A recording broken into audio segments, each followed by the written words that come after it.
Good afternoon, everybody. Good evening. We're pushing into the evening time now. Welcome into part 10 of Don't Call This a Podcast Election 2020 mini-series. I am your host, as always, Ryan McLaughlin. Joining me, as always, is Mr. Ronnie Harris. Hello. I almost made a mistake by ending the broadcast as soon as we started, but hello. I'm glad you didn't mess it up there. And joining us for the first time, now permanently a part of the crew, we're so excited to have him. We don't really work off of, what's the word I'm looking for here? No, well, whatever. I'm out of words today, but we actually do work off of merit. So I'm very happy to have my good friend, my brother, my fraternity brother, Brandon Pickett here joining us today. Hello, what's up, everybody? Thanks for having me, Ryan.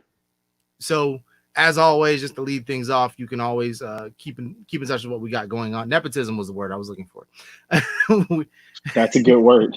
It's yeah. I So think we'll talk anyway, about that. as always, you can find us on kidsworkrowns.com. You can follow us on Twitter at the KWC blog. You can follow myself at Ryan, RHINE, KWC on Twitter. And you can follow us on YouTube. If you haven't subscribed to us live on our YouTube channel, please do. We've got a lot coming down this week, including the first ever, and we'll talk about it a little bit later at the end of the episode, but our first ever after party. So if you haven't made plans to join us this Friday evening, please do so. But as always, we try and recap the week that was in the news and politics.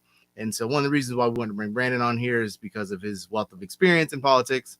And while Ron and I are pretty opinionated, at least we know Brandon has experience and can give us some credibility, right? So first things first, let's get into I don't want to say the biggest story of the week, but it's out there. The PPP loans, everybody. Yeah, they were supposed to go to hard hit small businesses, small American businesses. And we have found out that some of everybody's gotten over 150 million, including, speaking of nepotism, Donald Trump's son-in-law, Jared Kushner, his own personal company received well over 100 million funds. Various churches, including the Church of Scientology, and everybody's favorite new presidential candidate, Kanye West. Ron, the PPP loans and everything about the CARES Act seems to be a hot mess, from everything from not everybody getting their payment all the way to this. Tell us, is it as chaotic as it all seems? Yes, it's even more chaotic than we know. Just take a look around, close proximity in your local hometown or wherever. The amount of small businesses that have had to close during this time, like astronomical. So to find out that private schools, Kanye West, Jared Kushner, and a host of other corporations, for instance, Shake Shack, even though they, rejected their PPP funds, but just to know that these entities are getting money when that money could have been used better and gone to people who actually needed it. It's wild. And the Kanye West thing is just confounding, man, especially coupled with what you said, the presidential candidate thing. Like, is that pay for play? Who knows? But it does make you rub your chin. Like why did Kanye West get a PPP payout? I didn't even put that on the list, and I don't know if I should have or should not have, but we'll come back around. Let's not even speak that into the universe. Let's act like that's not even happening right now. Brandon, how do you feel about the PPP loans? How do you feel about this whole botched attempt before we get into the next stimulus payment? How do I feel about the PPP loans? I think what Ron said is exactly right. These loans should have gone to small businesses that needed them. And while many of the people who received these loans, including Kanye West, his LLC, including the Kushners, including the churches, all of them qualified for the loans, right? Otherwise, they wouldn't have gotten them. But it begs the question. I mean, it just boggles the mind why they would, one, apply for these loans. But for me, it raises a deeper issue, and that is how the rich, the powerful, and the well-connected get ahead in this country at the expense of the American people. You might qualify for these loans, but we know who needs them the most, and these are the small businesses that are not well connected. That if they don't make payroll, then people are going to go hungry. They're not going to be able to feed their families. And so we know those are the people who need those loans. And so I don't understand why they would even apply. Yeah, I mean, I'm with you in that sense, and I wanted to correct something because I had the amount wrong. The disclosure that came from the Treasury Department was for everybody with a loan greater than $150,000, not 150 million. So let me go ahead and rephrase that, reshape that before anybody gets a little bit upset. But you had companies getting $350,000 that didn't need it. You had companies getting $1 million, like Observer Media, Observer Holdings. All these different things, just as Brandon alluded to, it's a well-connected sort of political and financial elite sort of thing. And it just kind of speaks to sort of the haphazardness or the half-addedness of this administration.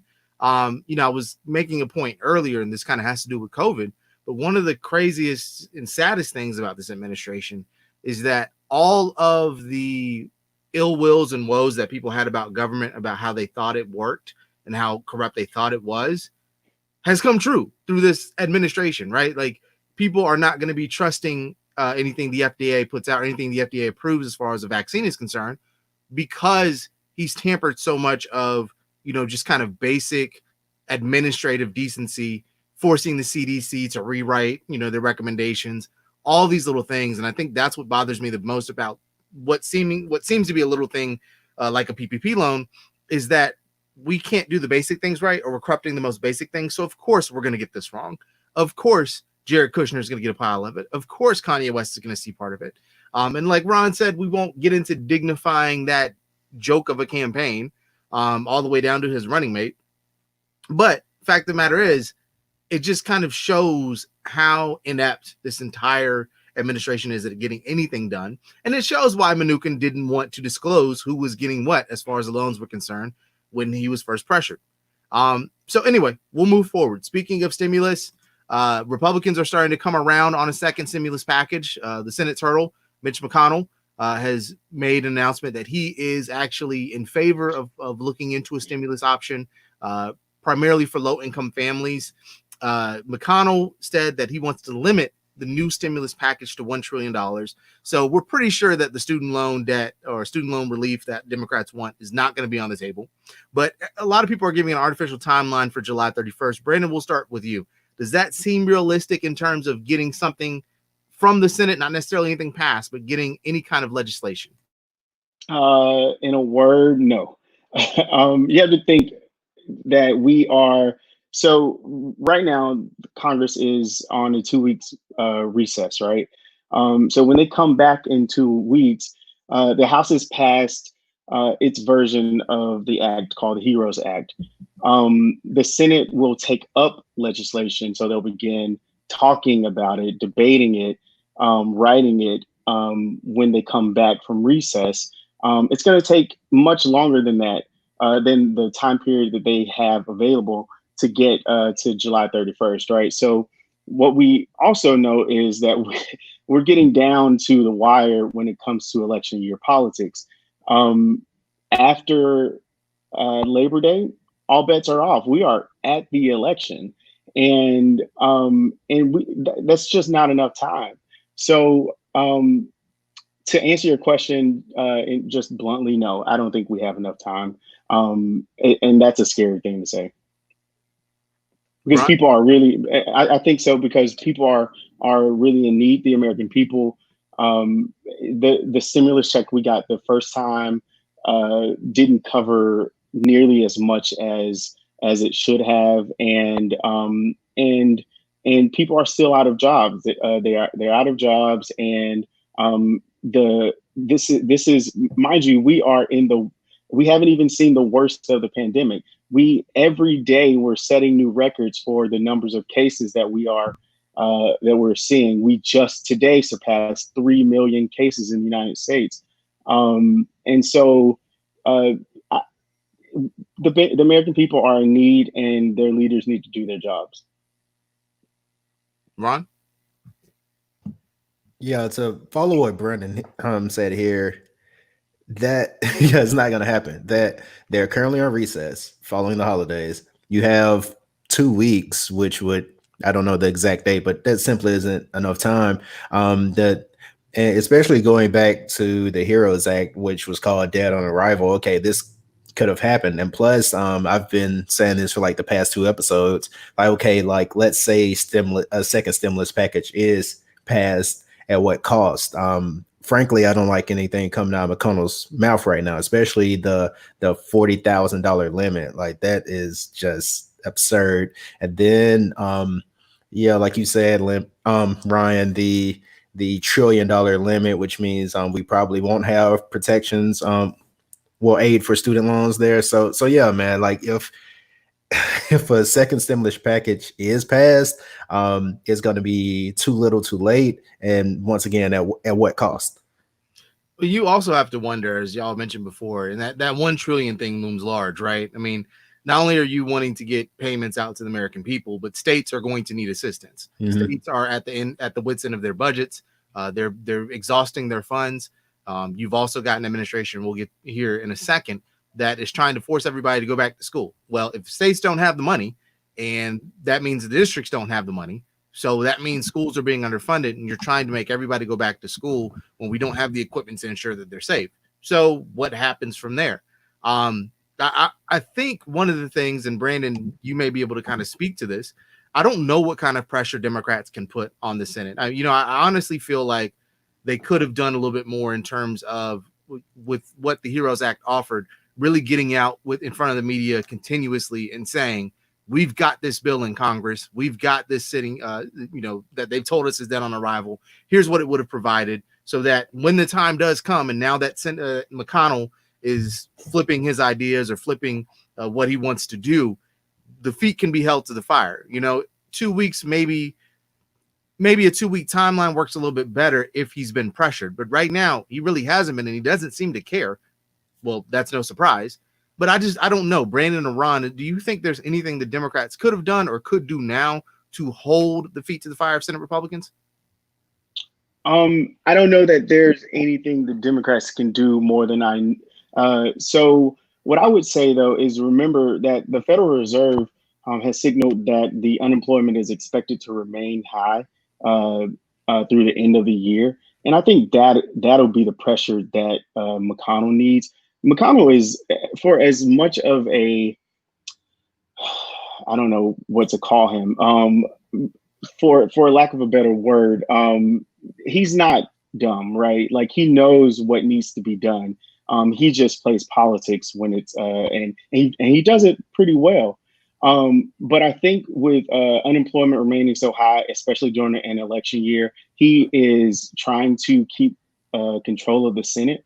And what it looks like is that there might be a blowout in the Electoral College come November, if the polling is accurate and it stays the same through November. If there's a blowout, then there's the Senate is gone. Which means Democrats will retain control of all three houses or Congress and the White House. And so he's trying to he'll come to his senses, I think, if unemployment continues trending in the direction that it's going. All right. Well, speaking of which, you brought up polls, so we can go ahead and transition to our next topic here. Trump is losing a lot of support in key areas due to his response to the virus. Wow. Surprise, surprise. In a response that has largely been, let's just sit on our hands and do nothing and pray that it goes away. President Trump is starting to lose. Hold on one second. President Trump is starting to lose ground in terms of the 500 counties that have been hit hardest by the virus. Ron, where do you see this going? Brandon hinted at a potential blowout for the next election. Where do you see this going, and do you think this holds steady?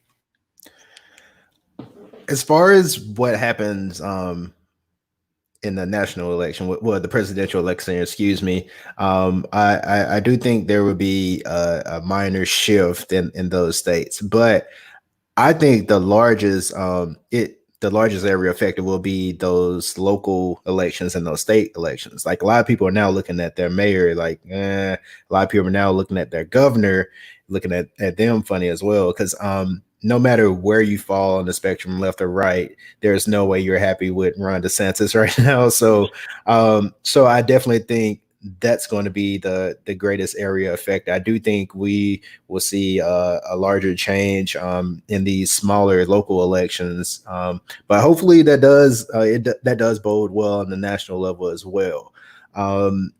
Because the places being hit the hardest are places that happen to be Trump country. So hopefully that is followed by results in November. Oh, Ryan stepped away for daddy duties. No, but I think what you're saying is entirely correct. What's so surprising is that 17% of those who approved of the president in March now disapprove of him, right? And what was so striking to me was that this seems to be across the board, right? Like with men and women, with college grads and non-grads, Republicans and Democrats. And in 2016, voters over 65 overwhelmingly supported Trump. They made up 27% of the electorate, right? And they broke for Trump by 9 percentage points. In the key swing states that we're talking about, Arizona, Florida, North Carolina, Wisconsin, Michigan, and PA, all of Biden, I mean, Trump is trailing Biden by an average of 6 percentage points in all of those states. That's a blowout if we're talking about, I mean, if I've ever heard one. And so you talk about swinging an election. What's interesting to me, though, is that of the people in 2016 who disliked both Trump and Hillary, they broke overwhelmingly for Donald Trump, and we know that they broke overwhelmingly for him in the last couple weeks of the campaign. And what you see now, though, is for as much as Trump tries to paint Joe Biden as a monster, people just don't see him, right? They may not like adore the guy, but they can't bring themselves to abhor him, right? Like they just don't dislike him enough for Trump to for the Sleepy Joe or the whatever name he gives him this week to stick. So I don't think that's a good sign for Trump, and it points to like I said, I have this is coming from a person who still has whiplash from Hillary Clinton's trouncing in 2016. So I say that with some trepidation, but if things continue as badly as they are going for Donald Trump, this could be over for him really, really early on election night on November 3rd. So we'll see. Yeah, I don't know. Did you touch on the Reuters poll at all? No, I don't think so. Okay, I did want to point this out. So this is courtesy of Matt Rogers at Politidope. Shout out to him for he came on the show a couple weeks ago. But according to the new to one of the newest polls from Reuters, in terms of disapproval versus approval, Trump is 17% underwater in terms of registered voters. So 57% disapprove to 40% approve. Among independents, he is down 60 to 34. So that's the big one to highlight. Ron, you and I have talked about in the past on here, or on here and off here, but those Obama Trump voters and those Romney Clinton voters, and a lot of them fall into that independent category, and he's losing them just kind of in a bludgeoning sense, right? Like he's losing them and he doesn't know how to stop it. He keeps leaning into the same policy here of let's just be as bigoted as possible and hope that the base shows up, but it's not working. And I think he's learning on the Republican end, sort of the same thing that Bernie kind of learned, is that the base only gets so big, right? And if you're Trump and you keep on digging into this play here, while the virus is getting worse and worse, you're not doing anything to shore up those people in the middle that you could convince. And along with this, with everything that's happened over the last month in terms of George Floyd and all of the sort of a second or another wave of civil rights protests and civil rights movements, everything about things like Black Lives Matter starting to pull nationally in a positive sense, all of these things are going against what he's doing. So when you stand up there at Mount Rushmore and you give a however long of a speech that was, that was extremely dry because you were forced to read off a teleprompter because Tulsa was such a disaster. You just keep digging holes and digging holes and digging holes. And I'm with Brandon in the sense that I think it's going to be a blowout, simply because, again, I don't think anybody just absolutely loves Joe Biden. Well, I'm sure there are people that love Joe Biden, but they don't hate him the way that Trump got people to hate Hillary, in the same way that Brandon was saying. Trump won because Hillary had so much baggage, quote unquote. No matter how qualified she was, he won because of that, and he attacked that. And I don't know if y'all have seen the really bad ad they have now in Joe Biden's America, where the telephone, they're calling 911, and it's a voicemail that says nobody's there to answer your call. And this is Joe Biden's America. This is what's going to happen because he's going to get rid of the police. And so all the scary black men are going to come and rob your homes. But that's what he's trying to rely on, and nobody believes it. It's the last thing I'll say before we move on. I don't know if y'all saw the AOC tweet as well, when Ted Cruz tried to say, Joe Biden's in bed with the extreme leftist and Antifa and all of this, and he's a radical. And AOC said, yeah, okay, that's why we nominated Joe Biden. Right. You can see they had a playbook coming in, and it's not working. They don't know how to audible. They can't get out of it. Like I keep saying every time, the perfect matchup against this white man is another old white man. Like it's not, it's simply not sticking. Like the attacks aren't sticking this time around. So we'll see what happens when he names a VP and how they go after her, whoever it is. I still don't think there's really too much. I could only see one possible nominee that they could really go after, but like they're trying to go at Tammy Duckworth now, and that's backfiring in every way that it should. They'll lose that battle. They will. Yeah, that's not something you want to do. No. No. On multiple fronts. Please don't come for Tammy Duckworth. Oh. All right. Moving forward, speaking of this administration, with the number of COVID-19 cases rising and having 3 million Americans now having been infected, DeVos and the Trump administration are trying to push for a reopening of public schools. Mike Pence was out front and center earlier today, stating that he believes the CDC is going to change their recommendations so that it will allow for a return to public school, despite the fact that CDC and a couple of scientists are trying to push the World Health Organization to say how dangerous it is to be indoors with this virus. We're broke. States are broke. We don't have the funding necessary to protect our children. Yet, for whatever reason, Betsy DeVos, who has no experience whatsoever in public education, who doesn't have an education degree, who has no business in her position whatsoever, is trying to force America's children back to school. Since I'm the only one with children here, but mine are not of schooling age, thank God this year, I will go ahead and say that it's absolutely abhorrent that this is happening. I think everybody can see right through this. I don't think there's anybody out there, even Trump supporters, except for the ones that don't believe that COVID exists or that it's all a hoax or whatever. I don't think there's anybody out there with a sensible mind, especially with children, that believes this is a good idea in any sense. Some schools are starting to introduce hybrid plans. Fulton County Schools here in Atlanta has announced that students have the option at the beginning of the year, or parents have the option for their students to be virtual or return full time. You can only pick one or the other, so you can't go back once you've done it unless things change. Brandon, I'll start with you this time around. Tell me, what exactly is going on? Please make sense of this. Why is that hard? It's hard to make sense of, honestly. But I think it's endemic of this administration. They talk out of both sides of their out of both sides of their mouths. What I've learned about this president is that when he typically says something about someone else, it's usually projection.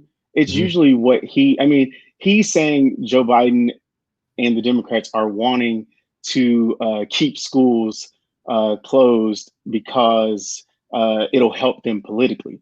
But it is the very thing that he's doing, right? Like it's the opposite, but it's the very same thing. Like you're saying that we need to open schools right away to get the economy restarted, to do all these other weird things when you talk about a pandemic, right? Like we're in the middle of a pandemic that's getting worse. I could understand if things were getting better, right? He had his opportunity to make them better, right? But he everything that he has done has been counterproductive to the very opening to the very goals that he states that he wants. He wants to reopen schools, but he has never taken this virus seriously. He didn't shut down soon enough, right? He didn't provide the robust testing that all the experts said we needed. We didn't do contact tracing like we should have. He literally called it a hoax. And he also doesn't wear masks himself. So all of the things that he's doing, if we were to extrapolate that and every one of us did the same thing, we'd be in a much worse position. And so we're never gonna, opening schools at this point, just not a good idea. I wouldn't send my kids there if I had to. Ron? Yeah, man, it's a really layered problem because you have Betsy DeVos, who is just grossly unqualified for this position, saying,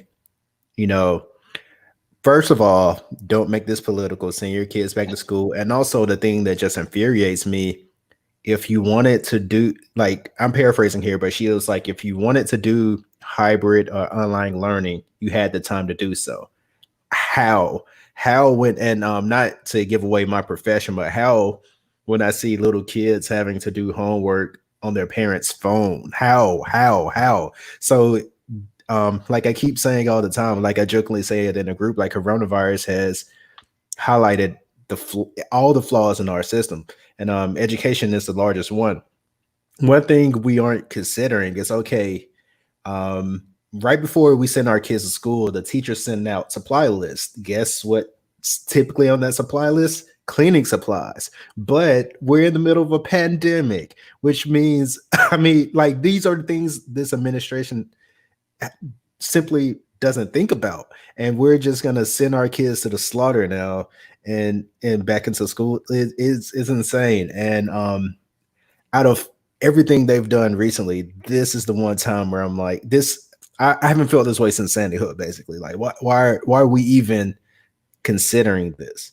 And to say that you're going to apply pressure to states to send kids back to school is just boring. I want to point out something, because they're threatening to withhold federal funding. What kind of schools typically get your federal funding? Your Title I schools, your low-income schools, your Black schools, your Hispanic schools. These are the schools that are going to be affected if he tries to put his foot down and say, well, we're not going to give you money.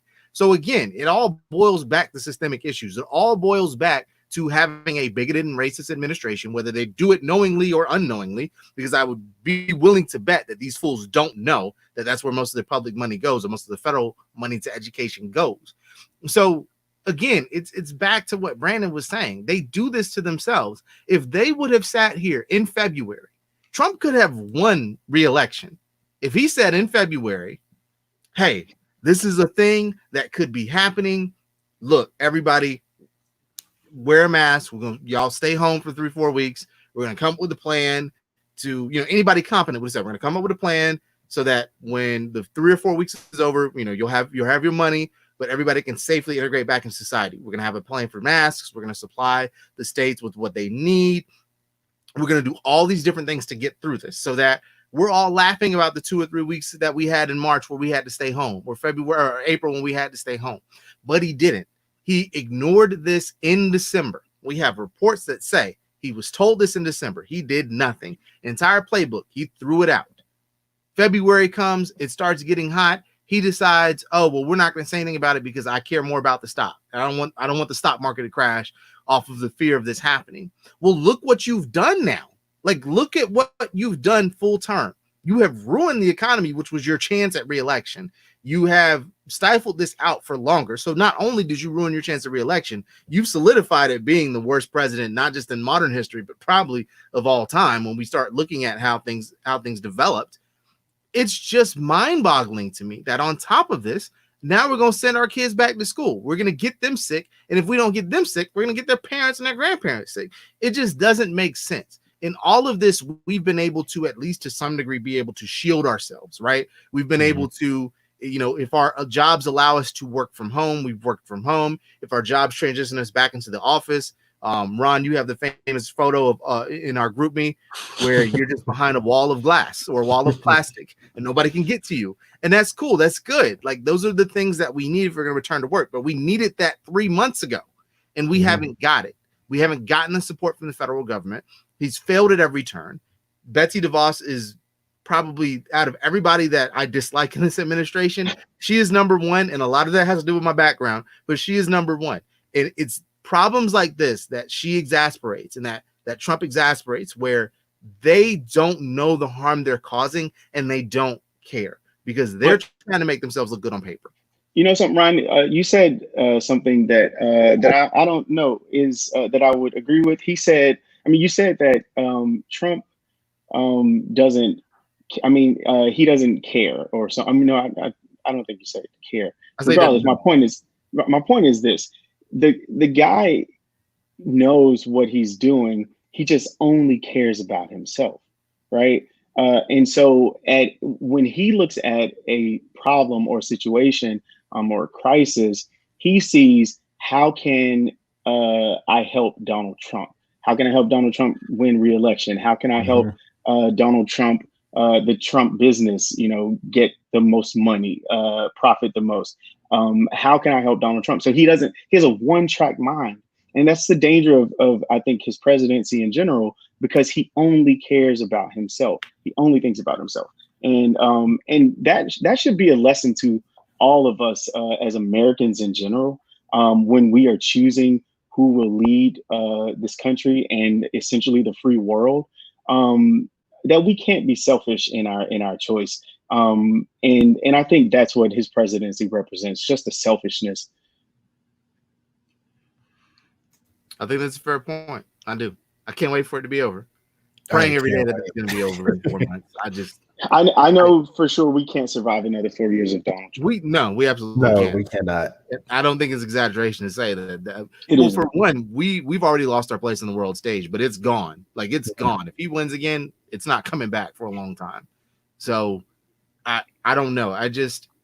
Again, he's got to get out of here in 4 months. I hope enough white people have seen the danger that it caused. I hope enough people have seen the danger of just kind of not taking it seriously or just thinking that, oh, it'll be okay. And I saw somebody make the comment, and I agree in it. I agree in a sense in that this chaos was probably in the long run the best outcome, not 3 million people being infected, not people dying, but in the sense that I think a lot of people, just because of how bad he is, started paying attention. And I think a lot of people, because of how horribly he's mishandled the George Floyd situation and the second wave of civil rights, protests, I think a lot of people are now awoken to what's been happening. How many people were using the term systemic racism before all this happened? And how many people understand it now? So I'm not saying that, we needed this to happen, but I'm finding a silver lining in this chaos, in that there's now a movement to get these things that have needed to be done, that needed to be done, decades ago, to finally get done. And I hope that's what a Joe Biden presidency brings in. So that's my soapbox. I'm hopping off. All right, moving on. Speaking of people hopping off, look at that. I didn't even mean to do that, but that works. 3 more Republicans have announced that they are going to skip the Republican National Convention. Mitt Romney, Susan Collins, and Murkowski have all decided to skip the convention in Jacksonville. Surprise, surprise. Chuck Grassley and Lamar Alexander have already announced that they were skipping out. Of course, Romney and Murkowski have had their clashes with Trump. Romney famously voted to impeach the president, being the only Republican with backbone for about 2 minutes. And Murkowski has made it known that she did not vote for him in 2016. So we are now looking at what could be another potential disaster for Donald Trump. Number one, that he's even bothering to still want to hold this. But again, as Brandon said, it's what helps Donald Trump get elected in his mind. Jacksonville, specifically Florida as a whole, has met new records of coronavirus cases every day since July 4th, I believe.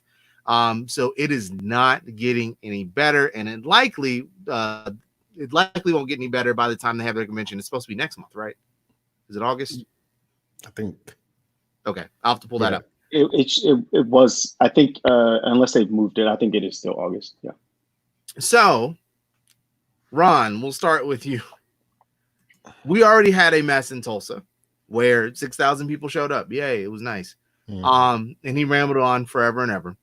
Trump seems to, of course, want this convention to happen so that he can be praised on a national stage for a few minutes and have everybody care and love him for, once again, for about 20 minutes. Do you see this going well for him at all? Is there any way that this convention can be spun in a positive light for him, that he comes out better for this? Are we seeing a Republican Party that's giving up on him? So I guess I'll answer the first part first. Today, we have seen data that suggests Trump's rally in Tulsa was a terrible idea. Their cases have spiked since. If this happens again in Jacksonville, how do you not, as someone who opposes him, point to that and say, like, okay, look at how reckless the sitting president has been during a worldwide crisis? How do you not, point that out? But also, the Republicans that oppose him, the handful of them, they're like almost there. Because a lot of them are saying, like, I won't vote for Trump, but I'm not gonna vote for. but no, you're like almost there. Like, I need you guys to just stand firm and say, if this is truly what you believe, say the GOP party isn't about this, and we have to go across the aisle to get him out of here. Like, you just flat out need to like denounce him and just say, like, okay, instead of just writing myself in like they claim they've been doing. Mitt Romney wrote in his wife. Right. Just like, and that would almost be like such a win for Mitt if he were to do so, because I feel like there's still a chance for him to like curry favor as to be the one that brings GOP back to prominence, is back to its core values, whatever those are. But I feel like if he plays this right, and I hate to say that he should do it for reasons that benefit him, but if he plays this right, he could totally be like emerge as like a new leader of their party. But he needs to take the stance and say, like, okay, like simply denouncing him isn't enough. We need to say we have to get him out of here, which we'll see. Brandon? Yeah, no, I think that's exactly right. So what's curious to me about these senators in particular is that I think they've always had this independent streak about them. Mitt Romney, Susan Collins, especially Lisa Murkowski, Chuck Grassley, he toes the line more than I would like, but he stands up where it matters. I think, particularly like with whistleblowers.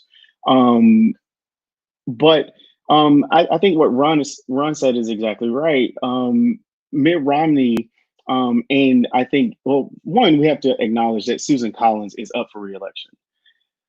So she's in a really tough spot because if she's seen supporting Trump, then she could lose some independent voters and some Democrats who oftentimes vote for her.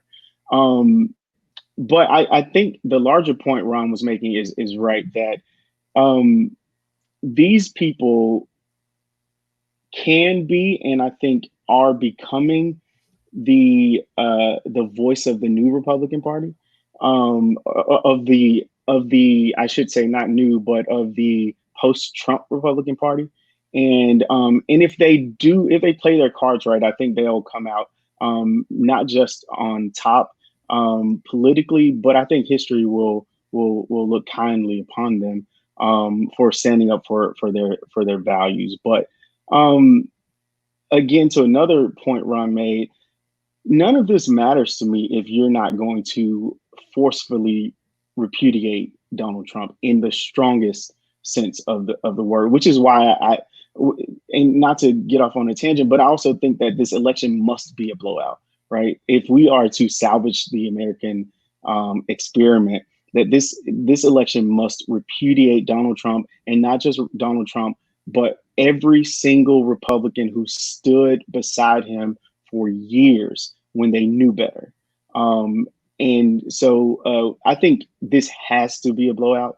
in terms of election, or we're going to question whether we are still in this place. After this election, we're going to still be questioning, whether we are the America that seeks to bridge gaps and extend the American dream for all people, or whether we are the America of old, like Donald Trump's America. So I don't know. It's up in the air, man. I like to think that we are better than we are, but I don't know. Yeah, I mean, I totally understand, but I think you make a good point there when you talk about what's on the table, and I think the fact that Texas and Georgia and Iowa are all in play here really speaks to what's happening. As you said, you've got people like Ted Cruz, like Mitch McConnell, who stood by him every step of the way. Matt Gaetz, who's spewed propaganda, who have spewed lies. You've allowed things like Tucker Carlson and Fox News to get away with whatever it is that they're calling what they do. And I think it really speaks to, again, 3-4 months ago, I felt like even before all of this kind of kicked off, that Biden had a chance at the presidency, right? I felt like that, if he played his cards right and he talked about what he could do and how he could, change different things, I felt like he had a chance, and I felt like it was going to be close. Now that we're seeing what's happening and that people realize the infrastructure is no longer there and he's touting big ideas, I think a lot of people are looking at it and saying, yeah, we kind of need that sweeping change. My only fear, and it's like you said, Brandon, we need a blowout. We need at least 4 seats in the Senate, because I'm hoping we don't lose Doug Jones, but it's a possibility. But we need a blowout so that when the Republican Party tries coming back in 2024 and saying, hey, we're not those people anymore. When Paul Ryan crawls out from whatever bush he's been hiding under and says, hey, guys, I'm back. You remember me? We need to make sure that the message is driven home that we will not accept less than what Biden is pushing to do. That college for people, for families under 125,000 is something that's there. That a public option healthcare system is something that most Americans agree on. I think we're seeing that, and I think we're seeing those changes. But I do get scared if it's a small victory, that it's a little bit easier for them to crawl back out and say, hey guys, hey, you remember me? You remember us? We had good times, right? And that's what scares me more than anything, is not that I feel more confident every day that we're going to win this. I feel more confident every day that we will take the Senate and we'll take the presidency. I'm not feeling confident that 2024 America's still going to be ready to trust a woman, much less a woman of color, much less probably a Black and Indian woman, in Kamala Harris. It's that I don't believe that the nation will be ready, no matter what she does as VP. I don't feel they'll be ready, and I feel it'll be easy for them, if it's not a blowout, to weasel their way back in. Yeah, you raise a good point, because I say all the time, it's not enough to simply vote Trump out of office. America needs to sit down and say, how did we get here? I think America seriously has an identity problem right now. It needs to ask itself, how did we allow a Donald Trump to happen? And then we need to deal with those problems. And that and that's a pretty loaded question to ask. Like, how do we even attack that? But no, seriously, I do think those that stood strong with him, they have to go as well. So it's not enough to just vote Trump out. All of his supporters, from Rubio to Gates, they all got to go. I will say one last thing before we get out of here. We've allowed an egomaniac, a narcissistic egomaniac, to hold the White House.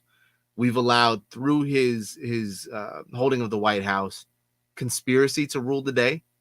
We have rejected science. We've rejected citizenship. We've rejected just decency. And I'm not the person that's going to sit up here and wax poetic about America. Y'all know me. Y'all know how I feel. Y'all know that even though I'm not the type of person to sit up here and paint all, a whole Rosebush picture about, well, this isn't America, because it is America. I just want it to be better. And I feel like we all feel that way. So I just want us to first get to a place where science makes sense, where we listen to public health officials and immunologists and virologists. I want us to get back to a place where we're taking care of people who don't have health insurance because they don't have a full-time job offer. I want, these are things that other countries are doing without a problem. And when it comes to us, it's like, I don't know how to do it. And I think that whole rugged individualism is starting to break, and it has to, because it doesn't work. We've seen when these things happen, it doesn't work. And so that safety net needs to be there. It needs to be more robust. I will say over and over again, whenever I see people talking about some, Biden and Trump are the same, or why do you want to vote for Biden instead of voting against Trump? I will say over and over again that platform speaks to more. It's a more progressive platform than even Barack Obama ran on in 2008 and 2012, and Clinton ran on in 2016. And I need people to read platforms. And that's, again, my last soapbox. Anything y'all want to add to that? I would say to that, I don't pay attention to people who say stuff like that. I mean, if you think that Donald Trump is anything like Joe Biden, I mean, for all of Joe Biden's flaws, right? I mean, and there are many,